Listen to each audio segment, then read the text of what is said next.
Going on, everyone? We're back with Ep.4. A real quick back-to-back, man. We just shot Saturday. Now we're back Monday morning. We knew we'd do this after Selection Sunday, but now a free agency booming now on today. Everything is going crazy in sports. Of course, as always, your host, James West, as my other co-host, Spencer Nolan. Hey, man, what you got going on right now? Not much. Right now, I am just keeping an eye on Adam Schefter's timeline. We're recording this on Monday night about 6:20 Central Standard Time. So if something crazy happens during the show, I will be on it and we'll react to it live. But we'll see. Definitely waiting for a bomb coming. Hopefully, man, that'd be something. First hearing it on this show. So we don't know Aaron Rodgers' fate at this moment of us recording. Something could happen at that any moment now. So we'll see what happens. Well, hey, we'll just jump right into it. I know we had a very exciting sports week recap with Selection Sunday. You know, automatic bids being able to get into the big dance after some upsets yesterday. But, you know, I'll just keep it short and simple. Even Scotty Scheffler, he won the Players Golf Tournament yesterday by a landslide. It was so easy. But, hey, let's just get down into it quick. Hey, because we did have an important trade this past weekend. We had Jalen Ramsey, all-pro corner, get traded to South Beach for basically nothing. What a bag of potato chips. Man, Lord, geez, what was it, a third round and a tight end? Some tight end I've never heard of. He wasn't a starter. I don't even think he was a second string. I think he was like a special teams guy for them last year, which those guys matter. Those guys matter. You need special teams players, but you do. In a Jalen Ramsey trade, that's what we're wanting is special teams. Okay. All right.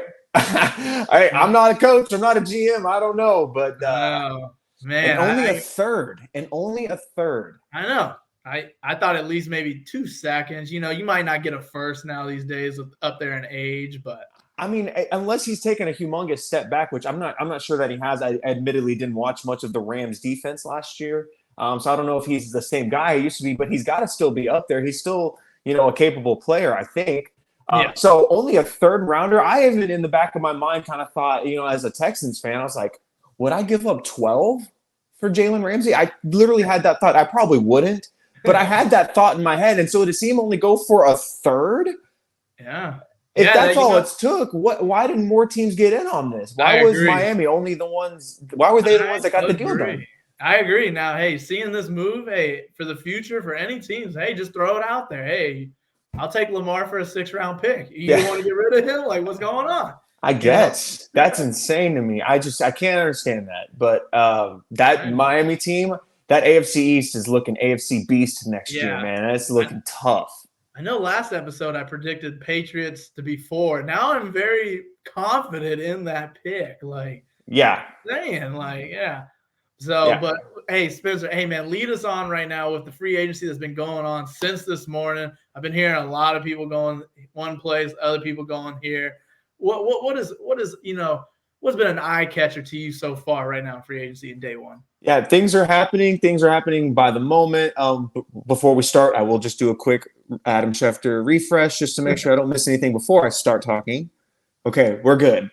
Some guy named Duke Riley signed with the Dolphins. We don't really care. We're not going to talk about that. Let's start with some big names. So the biggest name of them all, we have to start with Jimmy Garoppolo. Shout out to my man James with the prediction from episode 1. Called it. Jimmy G is going to Las Vegas for 3 years. $34 million guaranteed, can be a total of $67.5 million. James, what are your thoughts right now, man? I'm just glad. Hey, I'm going 2 for 2 with these quarterback predictions. Derek Carr from the first, and now Jimmy G on this first episode as well. No, I just even though you agreed with me, we thought that was the best place for him to even contend. Knowing Jimmy G's resume, as much as he's always heard, as much as he's always been called as a game man, he always finds a way to win 9, 10, 11 games. And right now, I think he feels real comfortable in the Josh McDaniels system when he was with the Patriots. So I thought it was a perfect fit from the jump. So I'm happy, man. Shoot, hey. Now let's have this conversation, though. So now we know Jimmy G is coming in at $22.5 million per season, just around that number. You rather have Jimmy Garoppolo at $22.5 million per season, or Derek Carr, or Daniel Jones for $40 million a year? Which one are you taking? Yeah, I'm going Jimmy Give me, motherfucking G. give me Man. Jimmy G Jimmy on G. that contract. That's like seeing what those other guys got. To me, this contract seems like a steal, honestly. And only in 3 years, you're not tied down to anything crazy long term. Perfect type of bridge guy. I still think the Raiders still very much could target a quarterback. I could see Will Levis ending up there, but they got their guy. That's going to be starter week 1. And look, see, I find this as a reasonable signing. I mean, I think Jimmy G's been to a couple NFC championships. I think I've seen him in the Super Bowl. Now, don't get me wrong, not because of him, but at least if you plug him in, he might take you somewhere. And I like the deal for the money. I mean, I'm taking him over the 37, 40 million, or whoever those deals. Yeah, I think we as football fans, a lot of times we tend to like underrate guys like Jimmy Garoppolo just because we know anyone can watch Jimmy G play and understand this isn't a superstar player. There's nothing special about him athletically. His arm is okay. Yeah. So we underrate guys like this that can come in and manage the game. Like the term game manager has such a negative connotation to it, but I don't think it's a bad thing to be a game manager. That means your team can get to a Super Bowl with you at quarterback. To me, that matters. Yeah, I mean, he almost went to the Super Bowl, what was it, 2 years ago, because they had the lead in LA. And, it's not like they were down 20 plus points and they just weren't that good. They were there. So I like the deal for the Raiders. Now, of course, last year when Russell went, I was thinking, oh, this is going to be a punching bag division with everyone. Now I'm thinking, man, Jimmy G there, Pat Mahomes there, Herbert. Like, it's going to be a fun AFC West. But, Spencer, anyone else that's been popping out right now on the free agency side? I mean, yeah. So the biggest defensive name came off the board today quickly. Javon Hargrave. I know, James, our Philly fan, our resident Philly fans, taking a big hit, especially because not only did he leave Philly, he's staying in the conference with arguably their biggest rival for contention. They just met in the NFC Championship. He signed a 4-year, $84 million contract with the San Francisco 49ers. And that defensive line was already good. Now that is a terrifying defensive line. Nick Bosa, Eric Armstead, and now you add Javon Hargrave to that team. Man, that is a formidable bunch right there. I agree. They're going to win in the trenches for sure. Yeah, I knew we knew as Eagles fans this was going to happen. We've already lost T.J. Edwards, Mike Epps, now Hargrave. Now we're just waiting for the Bradbury to fall and the Gardner Johnson to fall. We're waiting for those, but I mean, I guess Howie Roseman must know what he's doing because, hey, look, we lost T.J. Edwards, but guess who fills in? N'Kobe Dean. We lose Hargrave. Guess who fills in? Jordan Davis. So I see what he's doing, and it's a business at the end of the day. We can't afford none of these guys if we're going to pay Jalen $45, $50 million a year, depending on how that's structured. So a name that I did see, I think it was the Bengals safety going to the Falcons. Jesse Bates, yes, he signed let me pull it up. I think it was like $64 million, I think. 4 years, $64 million with the Falcons, a team that had a horrendous defense last season. Definitely some added help there. Now, for a guy like him, Spencer, do you think he's just chasing the bag? Because, you're with the Bengals, you think, okay, I know with the Bengals I'm not going to get the most money. But now I go to like one of the worst teams in the NFC South, let's just say, and I get my bag, but now I'm not going. How do you feel about guys either quote unquote chasing the bag or staying with a contender for less? I'm never gonna fault someone like Jesse Bates going to get paid. I get it. The thought and the theory behind it is you are leaving a contending spot, but you're trying to prove that you are a difference maker for an organization, that you can turn a team around. So that's why anyone that's signing a bag in free agency isn't just signing it for the bag. They are signing it with that intent as well. At least I like to think. I mean, there's definitely been the Albert Hainsworths of the world that get paid then get fat. We've seen this. We've seen this movie before, but that's not most cases. I don't think. I think a lot of these NFL players, they all have egos and they want to prove that they are a difference maker for an organization. So Jesse Bates, I don't blame him. The Bengals also did lose Von Bell. He signed with the Panthers. I don't think those terms have come out yet, but Bengals looking real thin in the secondary now, and that was an area they kind of struggled with already last year. And now you lose your top 2 safeties. We shall see about how they go about replacing that. A couple other minor moves. Sam Darnold going to be the backup, we think, in San Francisco. He might play, actually, man. Just knowing the curse of the Niners. He could right now. I mean, they have Trey Lance and Brock Purdy there, and so now you add Sam Darnold into that mix. Obviously, they're not bringing back Jimmy Garoppolo, so you got 3 guys in there. There's a good chance all 3 of them take snaps under center in 2023. Yeah. Other than that, if there's anything else I want to touch on, nothing really too notable. The Texans made some moves, but I really don't even feel like talking about them. They were all very minor moves. The only thing I will say is, yes, Case Keenum is back, but let's not ever pretend like he was good in a Texans uniform. He wasn't. And I say this as a Cougs fan. Case Keenum was objectively terrible his entire time in Houston. He had one half against the Colts where he looked like a world beater, and people have written that into the grave, and he followed that half up scoring 3 points in the second half. And that was really the only time he was ever serviceable. The Texans went 2-14 that season. Don't even come with the Case Keenum bridge quarterback. No, he is the backup. The rookie is going to start. Let's get that out of the way right now. That's all I'll say about that. Okay. Other than that, like I said, free agency is still going on right now. We are waiting for. There's still some big dominoes to fall. No wide receivers have been signed yet. Oh, wow. Like Jacoby Myers, Juju Smith-Schuster, Odell Beckham. All those guys are still out there. So we are still waiting to see. The big dominoes, of course, we know is the quarterbacks. We need to find out what's going to happen with Lamar, if anything happens with Lamar, and of course, any moment now, Aaron Rodgers could do something. Yeah. Ooh. Well, hey, we'll keep it. Hey, we'll always keep it going with NFL free agency as the episodes keep coming. But right now, hey, Selection Sunday was yesterday, and now we are in March Madness mode. Spencer, hey, I know me and you have already set up our brackets for our contest. Hey, we did grab a few new subscribers. We grabbed a few new participants. I even annoyed the hell out of my 340 contacts in my phone. I'm sending it to everyone. I'm saying, hey, join. We'll give you our hard-earned money. Yeah. What do you have to lose besides 10 minutes of your time just filling out a bracket? And actually, not even then. They have auto-fill options. You can go pick all the highest seed teams to win.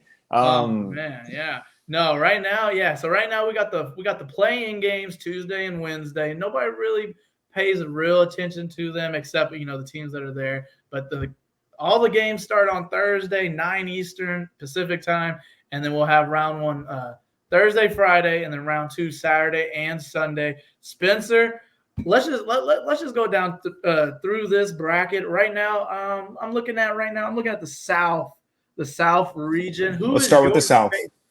Who is your favorite to come out of the South? No bias, no none. Who do you think is the best team coming out of the South? Yeah, it's a little bit boring. I'm taking the chalk. I can't pick against the number 1 overall seed in the tournament, the Alabama Crimson Tide, led by. Oh, I love the sound of that, man. Yes, I knew that was coming. Yes, we knew. Man, we got to do something special if we somehow get a U of H Alabama final. We got to do something special, but we'll figure that out later. Yeah, I do know this. If Bama makes it to the Final Four, I know my mom and brother will be there. So you never know. Y'all might have to buy some tickets together, split the cost, call it a day. We need to figure out a way to get you out here for that if that happens. But let's get that. Let's get there first. I need some more viewers to buy me a flight. There we go. But okay, so I agree with you. I'm also with the Tide in round 1.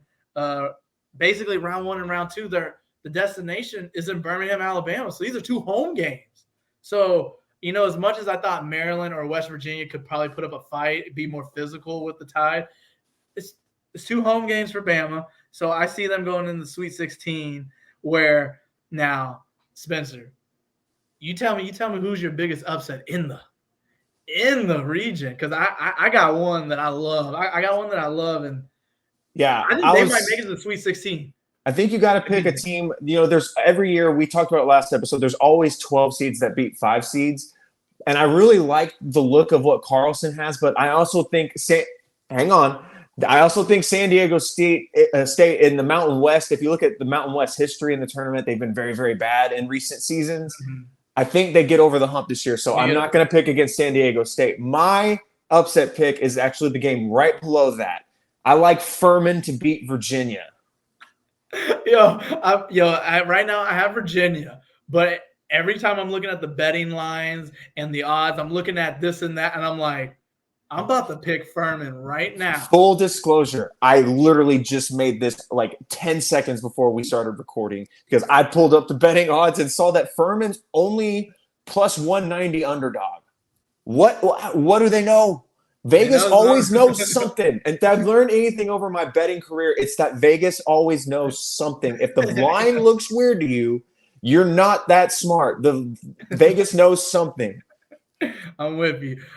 So I like the Furman pick. I am actually with Charleston. Now, the reason why I'm going with Charleston is because one, San Diego State's got to fly all the way to Orlando. I know there's a thing like that with football, but I feel like when it comes to basketball, they got to fly 3 time zones. Charleston, I know that's not in Orlando, but that could be a semi-home game for them.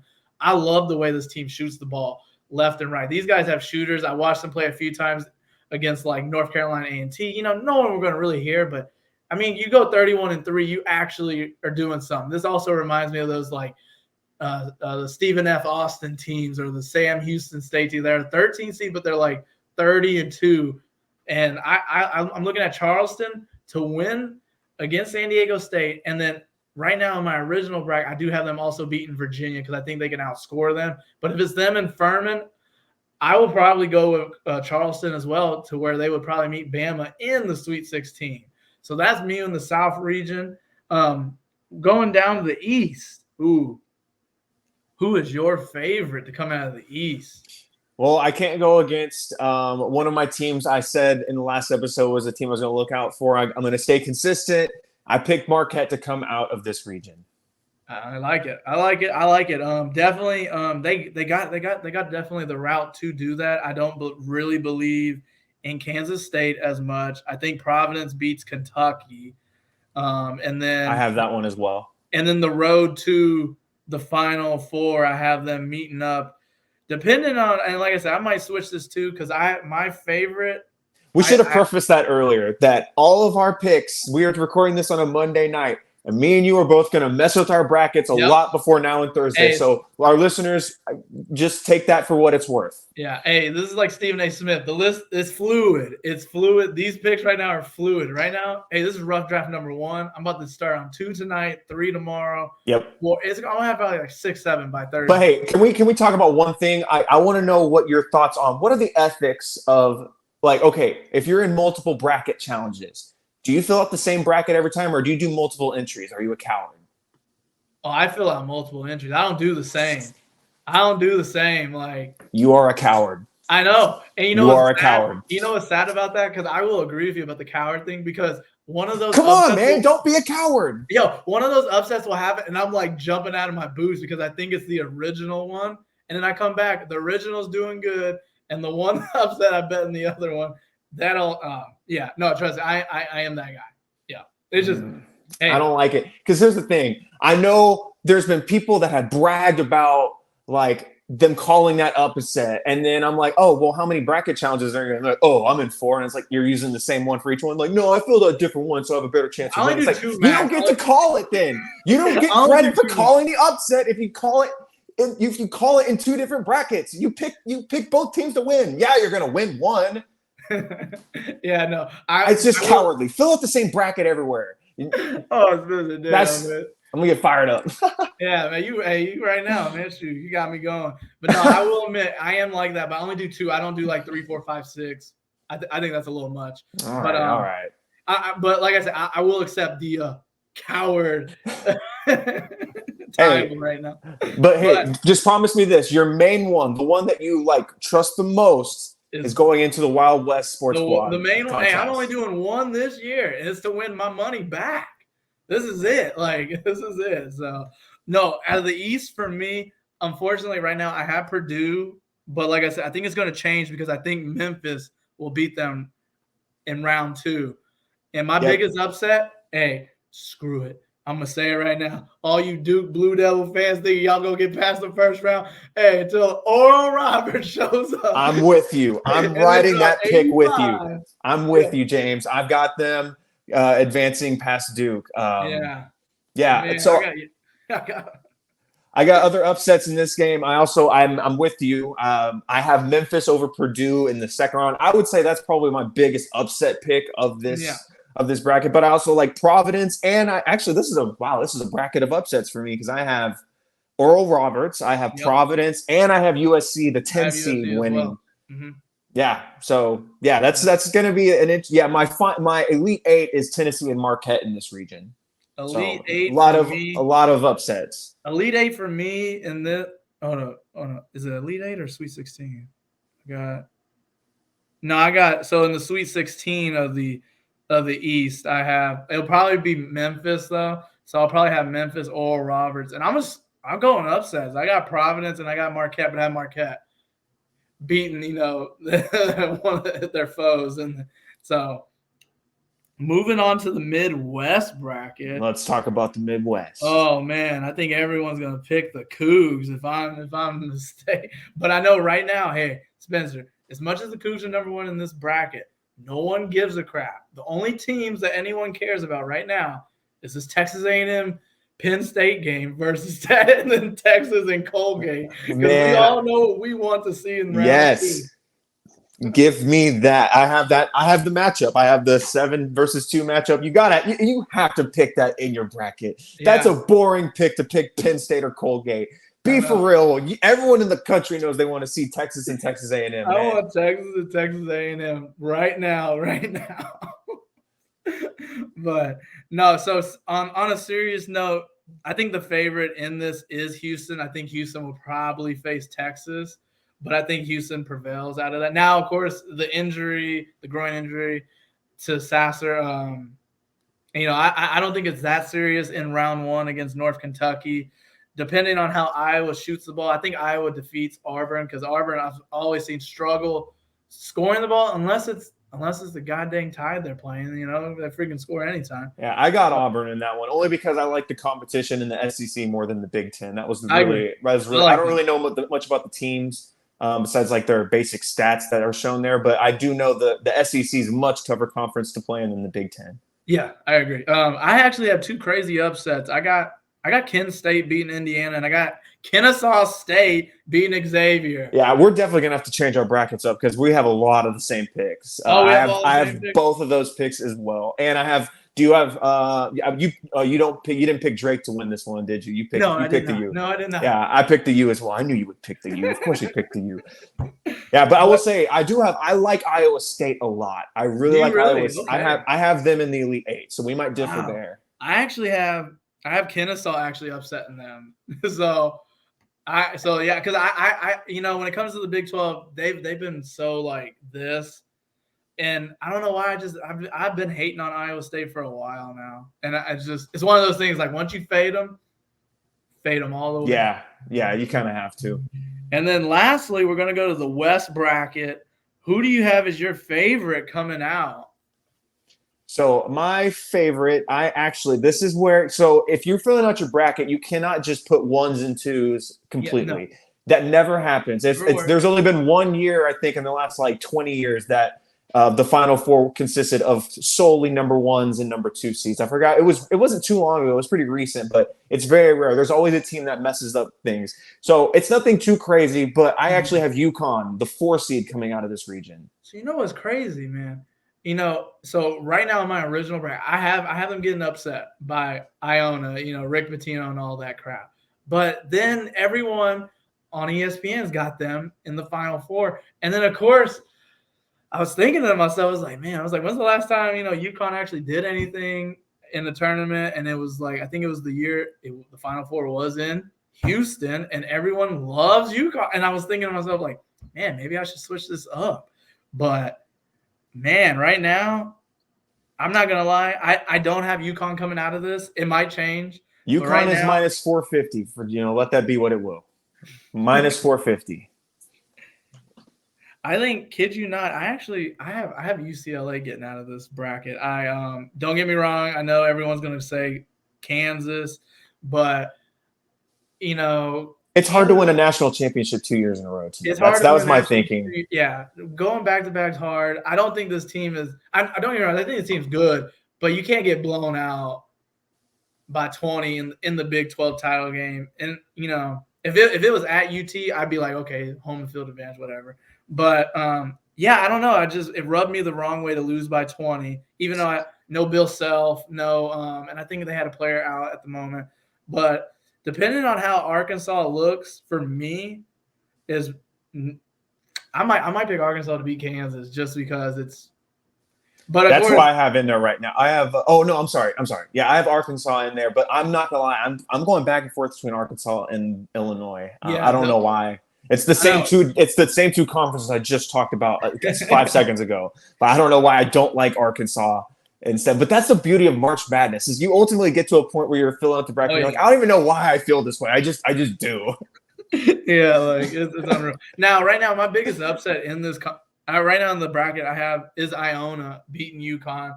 I don't know what it is right now. That's how I'm feeling. I might switch it up, but that's my biggest upset in this bracket. Yeah, so I actually am looking at my bracket, and I might need to change this because it just doesn't look right just saying it. But I actually have my only upset in this first round is Boise over Northwestern. You know what? We're gonna do this live. I'm gonna make a change real quick.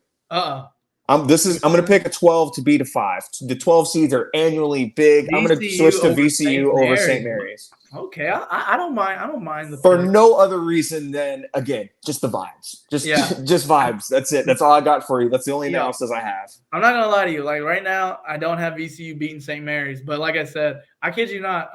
Last year I based all my picking off of the betting line. And of course, don't get me wrong, I might have won the bet, but I didn't win the game. But I got to look at it. I want to see what the VCU line is on St. Mary's, and then if it's like 5-6, I'm gonna pull it. I'm gonna pull it on VCU, and then of course I'll be like, you know what, VCU in, man. So we'll see. Right now, my Final Four. Do you want to know what the line is right now? Yeah. That right now it's. VCU is +4. They know something. Vegas knows something, bro. They always do, man. They figure something out. Yeah. So, kid you not, right now, and this might change. My Final Four, yikes, man! I literally did what you tell people not to do. I have 2 seed Arizona, 2 seed Marquette, 1 seed Houston, 2 seed UCLA. Well, that's only one number 1 seed. What you definitely don't want is all 4 number 1 seeds to get in there. That never happens. Mm-hmm. Who do you have in your Final Four? So my Final Four is Alabama, Marquette, U of H, and UConn. I don't mind that. I like that. And then I have, of course, like I told you in the last episode, I think this is the year finally. I have Houston winning 2 home games in the Final Four, win the title against Arizona. I got 73-65. Call it a day. So I have Marquette upsetting Alabama and U of H beating UConn, but I picked Marquette to beat U of H just because, like, obviously I'm going to cheer for them. Obviously I'm going to cheer for it, but like, I'm just an abused Houston sports fan. It's the first thing you see in my Twitter bio if you follow me, Roland Nolan, on Twitter. Man, I have been abused. I've seen this damn movie before, man. Like, oh my God. But again, I might change up. Wednesday night I might get fired up and be like, "Go Cougs, let's go!" I might switch up my entire bracket. No, I know. And I might make the final score be like 85-40. Yeah, hey, you never know. Wednesday night for me, I might have Texas A&M Corpus Christi beating Alabama. Who gives a right? Like. Who cares, right? The vibes will change. The vibes change a lot for March Madness. Vibes do change. But hey, as right now, nothing is set in stone. But hey, if you want to know what's set in stone, just follow us on Instagram, YouTube, Twitter, Facebook, however you got to find us. Find us. Enter in this tournament. Like Spencer said, you have nothing to lose. You're going to steal our money if you beat us. And guess what? You get bragging rights because you beat the 2 guys that are on the show right now. And we're thinking we're the experts, So right now, hey, enter in. Just find a way. Get on our IG at Wild Wild West Sports Blog. Get on our Twitter. Get on our our YouTube. Find a way. Get in. Join. Trust me. Everyone that I texted to join the tournament, join the tournament. Lord Jesus, you have nothing to lose. You might have a chance to beat me. It's okay. But hey, right now, hey, it's 30 minutes. Hey, it's 30 minutes. Guess what? We're doing good. Best for tomorrow. Right now, maybe even not even tonight. I can't say tonight because I'll post this tomorrow and then it'll be like, oh, whatever. I did see your pick for tonight that you got the over of the Celtics and Rockets. That's a good pick. Yeah, I like Celtics at full throttle. Like I see maybe 126 points by the Celtics, if not more. And then I see the Rockets. Hey, you know what? We're just gonna chunk up 113. We'll lose by 13. Call it a day. Yeah. And Jabari Smith's been playing well lately, but the money line is gross right now. I will say I did, just because it just was crazy. I put a very tiny amount on the Rockets money line at plus 700 tonight. It's not going to happen. But if it did, I'll get like a little itty bitty amount. It's nothing like. I literally put $5 on it. I'll just give it. I'll just be full disclosure, because I'm not going to bet an actual unit. I'm not going to bet an actual unit on this. I'm just going to do $5. Let it ride. Hey, if it happens, cool. I get $35, which that's pretty good. I'm not gonna lie. The Saturday game you went to, I think they were tanking. Ain't no way you were winning all that game, and then you did that. And then that was painful. I got lucky. Because I know I said I was gonna go +8, and I found it for +8.5.